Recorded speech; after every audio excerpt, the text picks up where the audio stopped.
ವಿಚಾರ ಮಂಥನಕ್ಕೆ ನಿಮಗೆಲ್ಲ ಸ್ವಾಗತ. ಇವತ್ತು ನಾವು ಚರ್ಚೆ ಮಾಡ್ತಿರೋ ವಿಷಯ ಸಂಧ್ಯಾ ವಂದನೆ ಇದೆಯಲ್ಲ, ಆ ಥರದ ವೈದಿಕ ನಿತ್ಯ ಕರ್ಮಗಳ ಆಚರಣೆಗೆ ಸಂಬಂಧಿಸಿದ್ದು. ಅಂದರೆ ಈ ಕರ್ಮಗಳನ್ನು ಕೇವಲ ವಿಧಿವತ್ತಾಗಿ ನಿಷ್ಠೆಯಿಂದ ಮಾಡೋದಷ್ಟೇ ಸಾಕ, ಅಥವಾ ಅದರ ಸಂಪೂರ್ಣ ಫಲ ಸಿಗಬೇಕು ಅಂದರೆ ಆಳವಾದ ಅರ್ಥಚಿಂತನೆ, ಏನಂತಾರೆ ಅನುಸಂಧಾನ ಅಂತಾರಲ್ಲ, ಆ ಅನುಸಂಧಾನದೊಂದಿಗೆ ಮಾಡೋದು ಅತ್ಯಗತ್ಯವೇ ಅನ್ನೋ ಪ್ರಶ್ನೆ ಇದೆಯಲ್ಲ, ಅದರ ಸುತ್ತ ನಮ್ಮ ಇವತ್ತಿನ ಮಾತುಕತೆ ಇರುತ್ತೆ. ಈ ವಿಚಾರಗಳನ್ನು ನಾವು ಮುಖ್ಯವಾಗಿ ವಿಜಯೇಂದ್ರ ರಾಮನಾಥ್ ಭಟ್ರ ಸಂಧ್ಯಾವಂದನೆಯ ಅಂತರಂಗ ಅನ್ನೋ ಒಂದು ಒಳ್ಳೆ ಪುಸ್ತಕದ ಬೆಳಕಿನಲ್ಲಿ ನೋಡೋಣ ಅನ್ಕೊಂಡಿದ್ದೀವಿ. ಹಾಗಾದರೆ ನಮ್ಮ ಮೂಲ ಪ್ರಶ್ನೆ ಇಷ್ಟೇ: ಸಂಧ್ಯಾವಂದನೆಯಂತಹ ನಿತ್ಯ ಕರ್ಮಗಳು ನಿಜವಾಗ್ಲೂ ಪವರ್ಫುಲ್ ಆಗಬೇಕು, ಅದರ ಎಫೆಕ್ಟ್ ಬರಬೇಕು ಅಂದರೆ ಕೇವಲ ಆ ರಿಚುವಲ್ಸ್, ಆ ಕ್ರಿಯಾವಿಧಿಗಳನ್ನು ಯಥಾವತ್ತಾಗಿ ಮಾಡೋದು ಒಂದು ಹಂತಕ್ಕೆ ಓಕೆನಾ, ಅಥವಾ ಅದರ ಗರಿಷ್ಠ ಆಧ್ಯಾತ್ಮಿಕ ಫಲ, ಆ ಚಿತ್ತಶುದ್ಧಿ ಎಲ್ಲ ಸಿಗಬೇಕು ಅಂದರೆ ಅನುಸಂಧಾನ ಅನ್ನೋದು ಅನಿವಾರ್ಯನಾ? ಈ ಚರ್ಚೆಯಲ್ಲಿ ನನ್ನ ಕಡೆಯಿಂದ ಆಧ್ಯಾತ್ಮಿಕ ಉನ್ನತಿಗೆ, ಕರ್ಮದ ಕಂಪ್ಲೀಟ್ ಫಲಕ್ಕೆ ಅನುಸಂಧಾನ ಬೇಕೇ ಬೇಕು ಅನ್ನೋದನ್ನು ನಾನು ಪ್ರತಿಪಾದನೆ ಮಾಡ್ತೀನಿ. ಹಾಗೆಯೇ ನಾನು ಆ ಕ್ರಿಯಾವಿಧಿಗಳನ್ನ ನಿಷ್ಠೆಯಿಂದ ಮಾಡೋದ್ರಲ್ಲೇ ಒಂದು ಸ್ವಯಂಪೂರ್ಣತೆ ಇದೆ, ಅದಕ್ಕೆ ಒಂದು ಅಂತರ್ಗತ ಶಕ್ತಿ ಇದೆ. ಅದರ ಪ್ರಾಮುಖ್ಯತೆ ಏನು, ವಿಶೇಷವಾಗಿ ಶುರುವಾತಿನ ಹಂತಗಳಲ್ಲಿ ಅನ್ನೋದನ್ನ ನಾನು ಮುಂದಿಡೋಕೆ ಪ್ರಯತ್ನ ಪಡ್ತೀನಿ.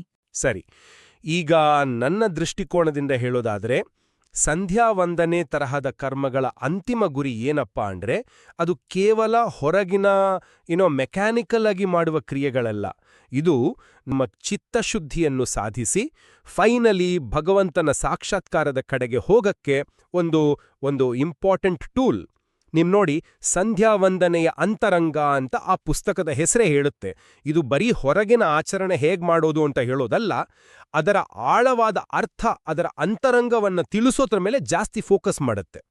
ಕೇವಲ ಯಾಂತ್ರಿಕವಾಗಿ ಈಗ ಮಂತ್ರ ಹೇಳ್ತೀವಿ, ಅದರ ಅರ್ಥ ಏನು ಅಂತ ಗೊತ್ತಿಲ್ಲದೆ, ಅಥವಾ ಈ ಕರ್ಮ ಯಾಕೆ ಮಾಡ್ತಿದ್ದೀವಿ ಅಂತ ಉದ್ದೇಶ ಗೊತ್ತಿಲ್ಲದೆ ಮಾಡಿದರೆ ಅದರಿಂದ ಸಿಗೋ ಫಲಗಳು ತುಂಬ ಸೀಮಿತ ಅನ್ಸುತ್ತೆ ನನಗೆ.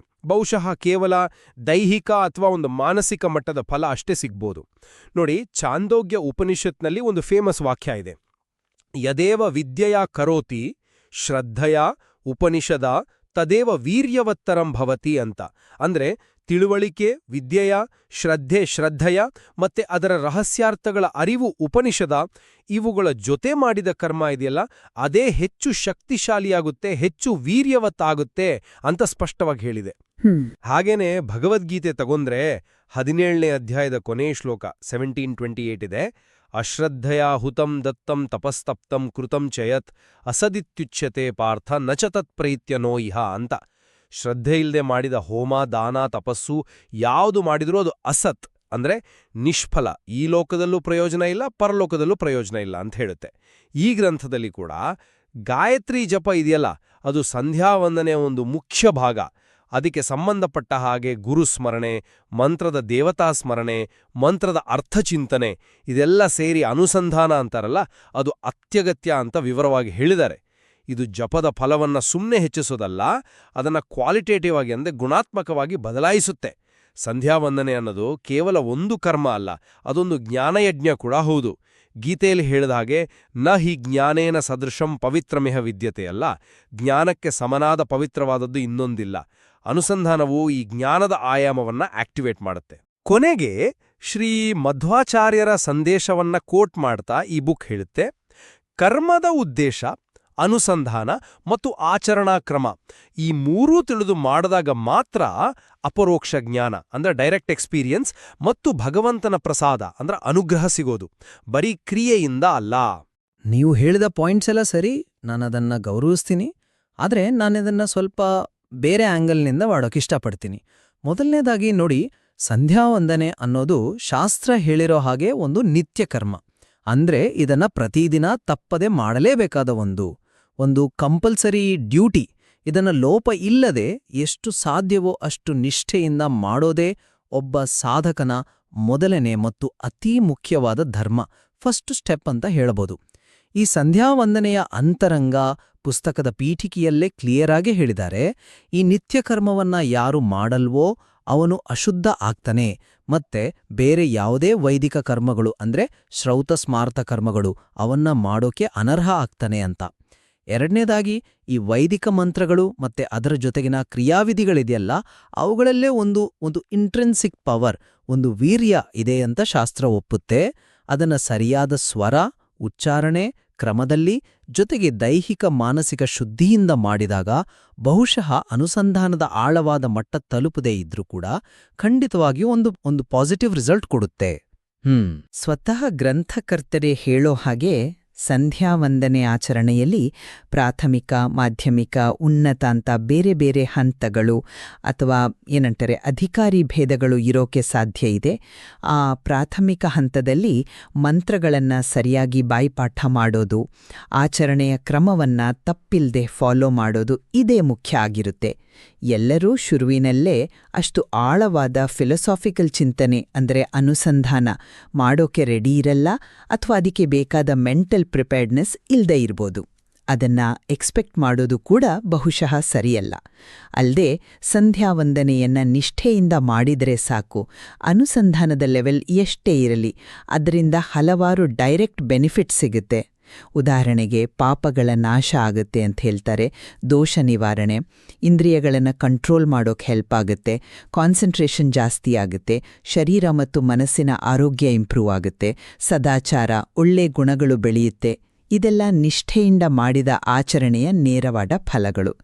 ಈ ಬೆನಿಫಿಟ್ಸ್ಗಳನ್ನು ಕೇವಲ ನಿಷ್ಠೆಯಿಂದ ಮಾಡಿದ ಕ್ರಿಯೆಯಿಂದಲೇ ಪಡಿಬೋದು ಅಂತ ಶಾಸ್ತ್ರಗಳೇ ಹೇಳ್ತವೆ. ಭಗವದ್ಗೀತೆ 10ನೇ ಅಧ್ಯಾಯದಲ್ಲಿ ಶ್ರೀಕೃಷ್ಣ ತನ್ನ ವಿಭೂತಿಗಳನ್ನ ಹೇಳಬೇಕಾದ್ರೆ ಯಜ್ಞಾನಾಂ ಜಪಯಜ್ಞೋಸ್ನಿ, ಯಜ್ಞಗಳಲ್ಲಿ ನಾನು ಜಪರೂಪದ ಯಜ್ಞ ಆಗಿದ್ದೀನಿ ಅಂತ ಹೇಳ್ತಾನೆ. ಇದು ಆ ಜಪರೂಪದ ಯಜ್ಞ ಅಂದ್ರೆ ಮಂತ್ರವನ್ನ ರಿಪೀಟ್ ಮಾಡೋ ಆ ಕ್ರಿಯೆಯ ಶ್ರೇಷ್ಠತೆಯನ್ನ, ಅದರ ಒಂದು ಸೆಲ್ಫ್ ಸಫಿಷಿಯನ್ಸಿಯನ್ನ ಎತ್ತಿ ತೋರ್ಸತ್ತೆ ಅಲ್ವಾ? ಹೌದು, ನೀವು ಹೇಳಿದ ಹಾಗೆ ನಿಷ್ಠೆಯಿಂದ ಆಚರಣೆ ಮಾಡೋದು ಖಂಡಿತವಾಗಿಯೂ ಮುಖ್ಯ, ಅದರಲ್ಲಿ ಎರಡು ಮಾತಿಲ್ಲ. ಆದರೆ ನಾವು ಶ್ರದ್ಧಾ ಅಂತೀವಲ್ಲ, ಅದರ ಸ್ವರೂಪವನ್ನ ಇನ್ನಷ್ಟು ಆಳವಾಗಿ ನೋಡಬೇಕು ಅಂತ ನನಗನ್ಸುತ್ತೆ. ಕೇವಲ ಒಂದು ಮೆಕ್ಯಾನಿಕಲ್ ಆದ ನಿಷ್ಠೆ ಸಾಕೆ. ಸಂಧ್ಯಾವಂದನೆಯ ಅಂತರಂಗ ಪುಸ್ತಕದ ಪ್ರಸ್ತಾವ ವಚನದಲ್ಲಿ ಶ್ರದ್ಧೆಯನ್ನ ವಿವರಿಸಬೇಕಾದ್ರೆ ಅದು ಸುಮ್ಮನೆ ಒಂದು ಬ್ಲೈಂಡ್ ಫೇತ್ ಅಲ್ಲ, ಅದೊಂದು ಆಸ್ತಿಕ ಬುದ್ಧಿ ಅಂತ ಹೇಳಿದ್ದಾರೆ.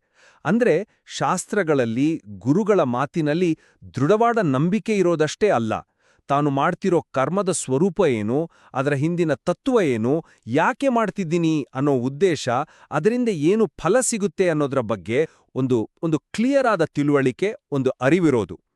ಈ ಅರಿವು, ಈ ಜ್ಞಾನಪೂರ್ವಕವಾದ ತಿಳುವಳಿಕೆ ಬರೋದೇ ಅನುಸಂಧಾನದಿಂದ. ಈ ತಿಳುವಳಿಕೆ ಇಲ್ಲದ ಕೇವಲ ಹೊರಗಿನ ಆಚರಣೆ ಇದೆಯಲ್ಲ, ಅದು ಶಕ್ತಿಹೀನ ಆಗುತ್ತೆ, ದುರ್ಬಲ ಆಗುತ್ತೆ, ಅದರ ಪೂರ್ಣ ಪೊಟೆನ್ಷಿಯಲ್ ರೀಚ್ ಆಗೋಕೆ ಸಾಧ್ಯ ಇಲ್ಲ. ಯದೇವ ವಿದ್ಯೆಯ ಕರೋತಿ ಅನ್ನೋ ಉಪನಿಷದ್ ವಾಕ್ಯದ ಸಾರವೇ ಅದು.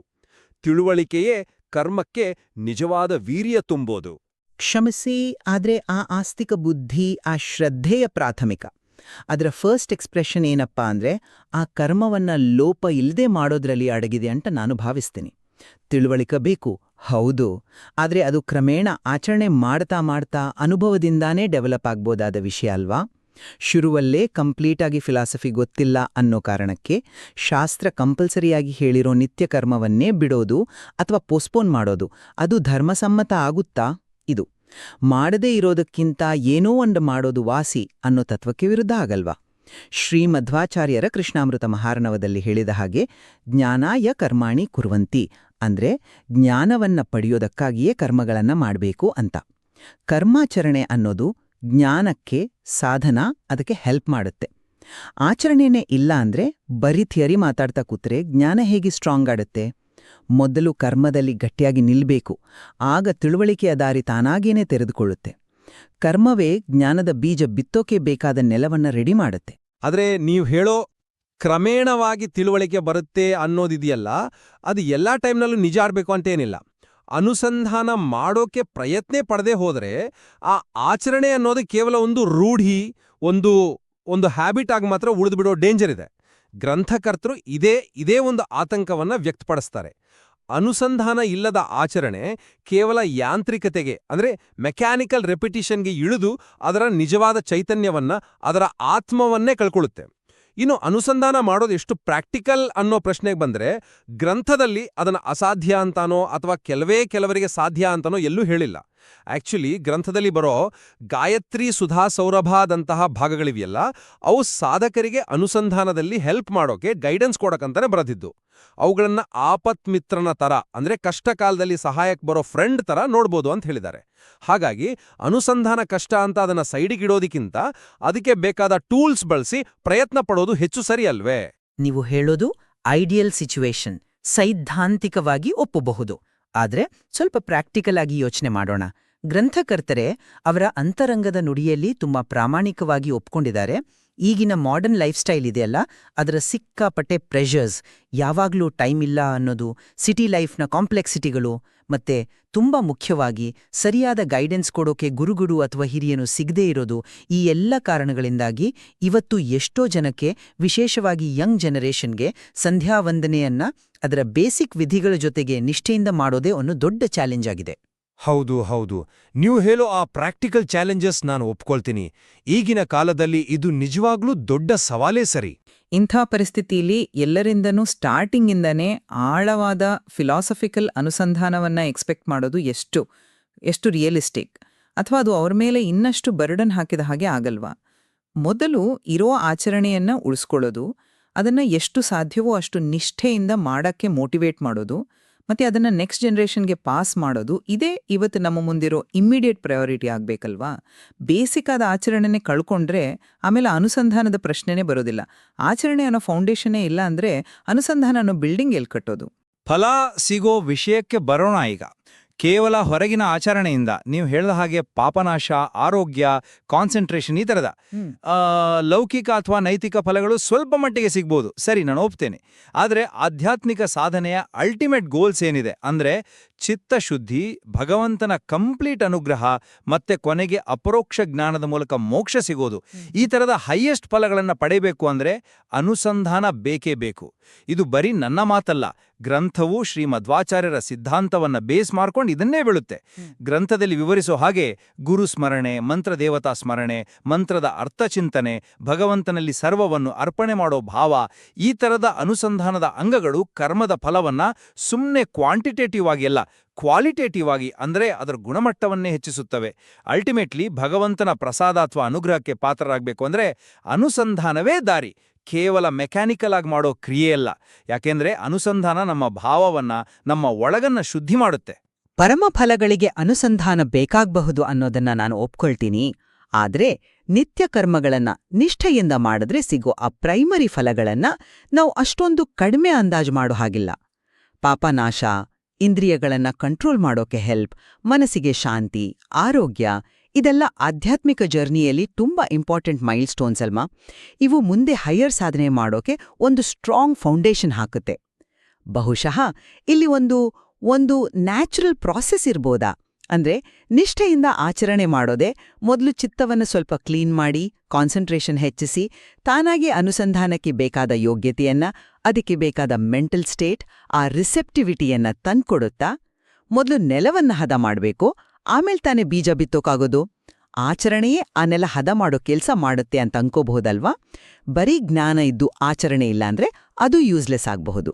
ಗ್ರಂಥದ ಮೂಲ ಉದ್ದೇಶದ ಬಗ್ಗೆನೂ ನಾವು ಸ್ವಲ್ಪ ಗಮನ ಕೊಡಬೇಕು ಅನ್ಸುತ್ತೆ. ಅದರ ಟೈಟಲೇ ಸಂಧ್ಯಾ ವಂದನೆಯ ಅಂತರಂಗ ಅಂತ ಇದೆ. ಅಂತರಂಗ ಅಂದ್ರೆ ಒಳಗಿನ ಸತ್ಯ, ಆಳವಾದ ಅರ್ಥ. ಇದು ಕೇವಲ ಹೊರಗಿನ ಕ್ರಿಯೆ ಅಂದ್ರೆ ವಂದನೆಯನ್ನ ವಿವರಿಸೋದು ಅಷ್ಟೇ ಪುಸ್ತಕದ ಉದ್ದೇಶ ಅಲ್ಲ, ಬದಲಾಗಿ ಅದರ ಅಂತರಂಗವನ್ನ, ಅಂದ್ರೆ ಅದರ ಇಂಟರ್ನಲ್ ಫಿಲಾಸಫಿ, ಮೀನಿಂಗ್ ಮತ್ತು ಇಂಪಾರ್ಟೆನ್ಸ್ ಅನ್ನ ತಿಳಿಸೋದೇ ಮೇನ್ ಗೋಲ್ ಆಗಿದೆ ಅಂತ ಕ್ಲಿಯರ್ ಆಗಿ ಹೇಳುತ್ತೆ. ಪುಸ್ತಕದ ದೊಡ್ಡ ಭಾಗವೇ ಅನುಸಂಧಾನದ ಬೇರೆ ಬೇರೆ ಆಸ್ಪೆಕ್ಟ್ಸ್. ಉದಾಹರಣೆಗೆ ಗಾಯತ್ರಿ ಮಂತ್ರದ ಒಂದೊಂದು ಪದದ ಅರ್ಥ, ಅದರ ತಾತ್ಪರ್ಯ, ಅದರಲ್ಲಿರೋ ದೇವತಾ ಸ್ವರೂಪಗಳ ಚಿಂತನೆ, ಅರ್ಘ್ಯ ಯಾಕೆ ಕೊಡಬೇಕು, ಅದರ ಹಿಂದಿನ ತತ್ವ ಏನು, ಹೀಗೆ ಇವನ್ನೆಲ್ಲ ವಿವರಿಸೋಕೆ ಡೆಡಿಕೇಟ್ ಆಗಿದೆ. ಇದು ಲೇಖಕರು ಅನುಸಂಧಾನಕ್ಕೆ ಎಷ್ಟು ಇಂಪಾರ್ಟೆನ್ಸ್ ಕೊಡ್ತಾರೆ ಅಂತ ತೋರಿಸುತ್ತೆ. ಅವರು ಕೇವಲ ಹೇಗೆ ಮಾಡಬೇಕು ಅನ್ನೋದಕ್ಕಿಂತ ಯಾಕೆ ಮಾಡಬೇಕು ಮತ್ತು ಮಾಡುವಾಗ ಏನು ಥಿಂಕ್ ಮಾಡಬೇಕು ಅನ್ನೋದ್ರ ಮೇಲೆ ಫೋಕಸ್ ಮಾಡಿದ್ದಾರೆ. ಹೌದು, ಟೈಟಲ್ ಅಂತರಂಗ ಅಂತ ಇದೆ ನಿಜ. ಆದ್ರೆ ನಾವು ಗ್ರಂಥಕರ್ತರ ನುಡಿ, ಆ ಪಬ್ಲಿಷರ್ಸ್ ನೋಟ್ ಮತ್ತೆ ಪುಸ್ತಕದ ಓವರಾಲ್ ಕಾಂಟೆಕ್ಸ್ಟ್ ನೋಡಿದ್ರೆ ಇನ್ನೊಂದು ಮುಖ್ಯವಾದ ಉದ್ದೇಶ ಕೂಡ ಕ್ಲಿಯರ್ ಆಗಿ ಕಾಣಿಸುತ್ತೆ. ಅದು ಈಗಿನ ಸೊಸೈಟಿಲಿ, ವಿಶೇಷವಾಗಿ ಯುವಕರಲ್ಲಿ, ಸಂಧ್ಯಾವಂದನೆ ತರಹದ ನಿತ್ಯ ಕರ್ಮಗಳ ಆಚರಣೆ ತುಂಬ ಕಡಿಮೆ ಆಗ್ತಿದೆ, ಅದರಲ್ಲಿ ಆಸಕ್ತಿ ಹೋಗ್ತಿದೆ, ಇದನ್ನ ನೋಡಿ ಅದನ್ನ ಮತ್ತೆ ರಿವೈವ್ ಮಾಡಬೇಕು, ಆ ಆಚರಣೆಯ ಮಹತ್ವವನ್ನ ಮತ್ತೆ ಎಸ್ಟಾಬ್ಲಿಷ್ ಮಾಡಬೇಕು ಅನ್ನೋ ಒಂದು ಸ್ಟ್ರಾಂಗ್ ಇಂಟೆನ್ಷನ್ ಕೂಡ ಇದೆ. Modern education effect, western culture follow ಮಾಡೋದು, ಟೈಮ್ ಇಲ್ಲ ಅನ್ನೋದು, ಇದೆಲ್ಲ ಯಾಕ್ಬೇಕು ಅನ್ನೋ ಕ್ವೆಶ್ಚನ್ಸ್ ಜಾಸ್ತಿ ಆಗ್ತಿರುವಾಗ ಮೊದಲು ಜನರನ್ನು ಆಚರಣೆ ಕಡೆಗೆ ಅಟ್ರಾಕ್ಟ್ ಮಾಡೋದು, ಅದರ ನಿತ್ಯ ಕರ್ತವ್ಯದ ಮಹತ್ವವನ್ನ, ಅದರ ಹಿಸ್ಟೋರಿಕಲ್ ಮತ್ತು ಕಲ್ಚರಲ್ ಬ್ಯಾಕ್ಗ್ರೌಂಡ್ ತಿಳಿಸೋದು ತುಂಬಾ ಇಂಪಾರ್ಟೆಂಟ್ ಆಗುತ್ತೆ. ಹಾಗಾಗಿ ನನ್ನ ಪ್ರಕಾರ ಜನರನ್ನು ಮೊದಲು ಆಚರಣೆಗೆ ಪ್ರೇರೇಪಿಸೋದು, bringing them back to the practice, ಮತ್ತು ನಂತರ ಆ ಆಚರಣೆಯ ಆಳವನ್ನ, ಅದರ ಅಂತರಂಗವನ್ನ ತಿಳಿಸೋದು, ಇವೇಳೂ ಆ ಪುಸ್ತಕದ ಈಕ್ವಲಿ ಇಂಪಾರ್ಟೆಂಟ್ ಉದ್ದೇಶಗಳು.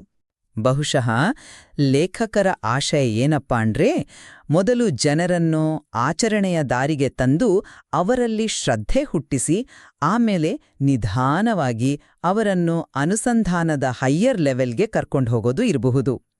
ಅಂತರಂಗ ತಲುಪಬೇಕು ಅಂದ್ರೆ ಮೊದಲು ಹೊರಗಿನ ಬಾಗಿಲಿಂದ ಒಳಗೆ ಹೋಗ್ಲೇಬೇಕಲ್ವಾ? ಆಚರಣೆಯೇ ಆ ಬಾಗಿಲು. ಒಟ್ಟಾರೆಯಾಗಿ ನನ್ನ ಪಾಯಿಂಟನ್ನ ಸಮರೈಸ್ ಮಾಡೋದಾದ್ರೆ, ವೈದಿಕ ಕರ್ಮಗಳು, ಅದರಲ್ಲೂ ಸಂಧ್ಯಾವಂದನೆ ತರಹದ ಮೇಯ್ನಾದ ನಿತ್ಯ ಕರ್ಮ ಇದೆಯಲ್ಲ, ಅದರ ನಿಜವಾದ ಸಾರ್ಥಕತೆ ಮತ್ತೆ ಸ್ಪಿರಿಚುವಲ್ ಪರ್ಫೆಕ್ಷನ್ ಬರೀ ಹೊರಗಿನ ಕ್ರಿಯೆಯಲ್ಲಿಲ್ಲ, ಅದು ಅದರ ಅನುಸಂಧಾನದಲ್ಲಿ. ಅಂದ್ರೆ ಅರ್ಥಪೂರ್ಣವಾದ ಚಿಂತನೆ, ಭಾವಪೂರ್ಣವಾದ ಇನ್ವಾಲ್ವ್ಮೆಂಟ್ ಮತ್ತೆ ದೃಢವಾದ ಶ್ರದ್ಧೆಯ ಜೊತೆಗಿನ ತಿಳುವಳಿಕೆಯಲ್ಲಿ ಅಡಗಿದೆ. ಕೇವಲ ಹೊರಗಿನ ಕ್ರಿಯೆಗಳು ಒಂದು ಲೆವೆಲ್ವರೆಗೆ ಯೂಸ್ಫುಲ್ ಇರಬಹುದು, ಆದರೆ ಅವು ಮಾತ್ರ ಸಾಲದು. ಕರ್ಮದ ಹಿಂದಿನ ತತ್ವ, ಅರ್ಥ, ಉದ್ದೇಶ ಮತ್ತೆ ಭಗವಂತನಲ್ಲಿ ಡೆಡಿಕೇಶನ್ ಇಟ್ಕೊಂಡು ಮಾಡಿದಾಗ ಮಾತ್ರ ಅದು ಕಂಪ್ಲೀಟ್ ಫಲ ಕೊಡುತ್ತೆ ಮತ್ತೆ ನಮ್ಮ ಸ್ಪಿರಿಚುವಲ್ ಗ್ರೋತ್ಗೆ ನಿಜವಾದ ಮೆಟ್ಟಿಲಾಗುತ್ತೆ. ಅಲ್ಟಿಮೇಟ್ಲಿ ಜ್ಞಾನಪೂರ್ವಕವಾದ ಆಚರಣೆಯೇ ಶ್ರೇಷ್ಠ.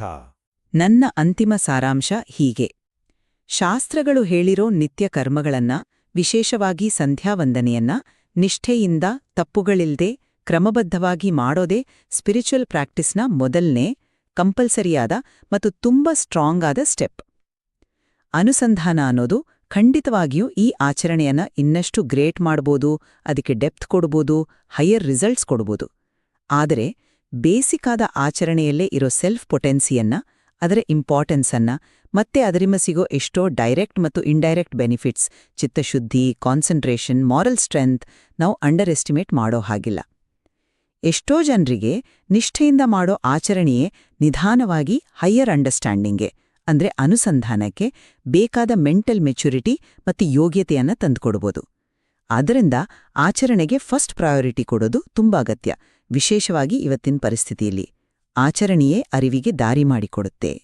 ನಮ್ಮಿಬ್ಬರ ಈ ಮಾತುಕತೆಯಿಂದ ಕ್ಲಿಯರ್ ಆಗೋದು ಏನು ಅಂದ್ರೆ, ನಾವಿಬ್ರೂ ಸಂಧ್ಯಾವಂದನೆಯ ಬೇಸಿಕ್ ಇಂಪಾರ್ಟೆನ್ಸ್, ಅದು ನಿತ್ಯ ಕರ್ತವ್ಯ ಅನ್ನೋದು, ಅದಕ್ಕೆ ಶ್ರದ್ಧೆ ಬೇಕು ಅನ್ನೋದನ್ನೆಲ್ಲ ಪೂರ್ತಿಯಾಗಿ ಒಪ್ಕೋತೀವಿ. ಆದರೆ ಸ್ಪಿರಿಚುವಲ್ ಪರ್ಫೆಕ್ಷನ್ ಮತ್ತೆ ಮ್ಯಾಕ್ಸಿಮಮ್ ಫಲ ಸಿಗೋಕೆ ಅನುಸಂಧಾನ ಎಷ್ಟು ಮಟ್ಟಿಗೆ ಅನಿವಾರ್ಯ, ಮತ್ತೆ ಬರೀ ಕ್ರಿಯಾವಿಧಿಯನ್ನ ನಿಷ್ಠೆಯಿಂದ ಮಾಡೋದ್ರಲ್ಲಿ ಎಷ್ಟು ಮಟ್ಟಿಗೆ ಸ್ವಯಂಪೂರ್ಣತೆ ಇದೆ ಅನ್ನೋದು ಸ್ವಲ್ಪ ಆ ಸೂಕ್ಷ್ಮ ವಿಷಯಗಳಲ್ಲಿ ನಮ್ಮ ಒಪಿನಿಯನ್ ಬೇರೆ ಬೇರೆ ಇದೆ. ಇದು ಬಹುಶಃ ಕ್ರಿಯೆ ಮತ್ತೆ ಜ್ಞಾನದ ನಡುವೆ ಯಾವಾಗಲೂ ಇರೋ ಒಂದು ಡೈಲಾಗ್ನ ಒಂದು ಭಾಗ ಇರಬೇಕು. ಹೌದು, ಈ ಭಿನ್ನಾಭಿಪ್ರಾಯಗಳು ಸಹಜ. ಮತ್ತೆ ಇಂಥ ಚರ್ಚೆಗಳಿಂದಾನೇ ವಿಷಯದ ಆಳ ನಮಗೆ ಅರ್ಥ ಆಗೋದು. ಸಂಧ್ಯಾವಂದನೆಯ ಅಂತರಂಗ ಅನ್ನೋ ಈ ಪುಸ್ತಕ ಇದೆಯಲ್ಲ, ಇದು ತುಂಬಾ ಕಾಂಪ್ಲೆಕ್ಸ್ ಆದ್ರೂ ಪ್ರತಿಯೊಬ್ಬ ಸಾಧಕನಿಗೂ ಮುಖ್ಯವಾದ ಈ ಸಬ್ಜೆಕ್ಟ್ ಬಗ್ಗೆ ಆಳವಾದ ಇನ್ಸೈಟ್ಸ್, ಚಿಂತನೆ ಮಾಡೋಕೆ ಪ್ರೇರಣೆ ಕೊಡುತ್ತೆ. ಇವತ್ತಿನ ನಮ್ಮ ಈ ಮಾತುಕತೆ ಈ ದೊಡ್ಡ ವಿಷಯದ ಕೆಲವು ಮುಖ್ಯವಾದ ಪಾಯಿಂಟ್ಸ್ ಮಾತ್ರ ಟಚ್ ಮಾಡೋಕೆ ಸಾಧ್ಯ ಆಗಿದೆ. ಈ ವಿಚಾರಗಳ ಬಗ್ಗೆ ಇನ್ನಷ್ಟು ಆಳವಾಗಿ ಸ್ಟಡಿ ಮಾಡೋಕೆ, ಸ್ವಂತವಾಗಿ ಯೋಚನೆ ಮಾಡೋಕೆ ಇಂಟ್ರೆಸ್ಟ್ ಇರೋರು ಒರಿಜಿನಲ್ ಪುಸ್ತಕ ಮತ್ತೆ ಅದಕ್ಕೆ ಸಂಬಂಧಪಟ್ಟ ಶಾಸ್ತ್ರಗಳನ್ನು ಓದೋದು ತುಂಬಾ ಅಗತ್ಯ. ಬೇರೆ ಬೇರೆ ಪರ್ಸ್ಪೆಕ್ಟಿವ್ಸ್ ಅರ್ಥ ಮಾಡ್ಕೊಳ್ಳೋಕೆ ಟ್ರೈ ಮಾಡೋದು ನಮ್ಮ ತಿಳುವಳಿಕೆಯನ್ನ ವಿಸ್ತರಿಸುತ್ತೆ ಮತ್ತೆ ವಿಷಯವನ್ನ ಹೆಚ್ಚು ಕಾಂಪ್ರಿಹೆನ್ಸಿವ್ ಆಗಿ ಅರ್ಥ ಮಾಡ್ಕೊಳ್ಳೋಕೆ ಖಂಡಿತವಾಗಿಯೂ ಹೆಲ್ಪ್ ಆಗುತ್ತೆ.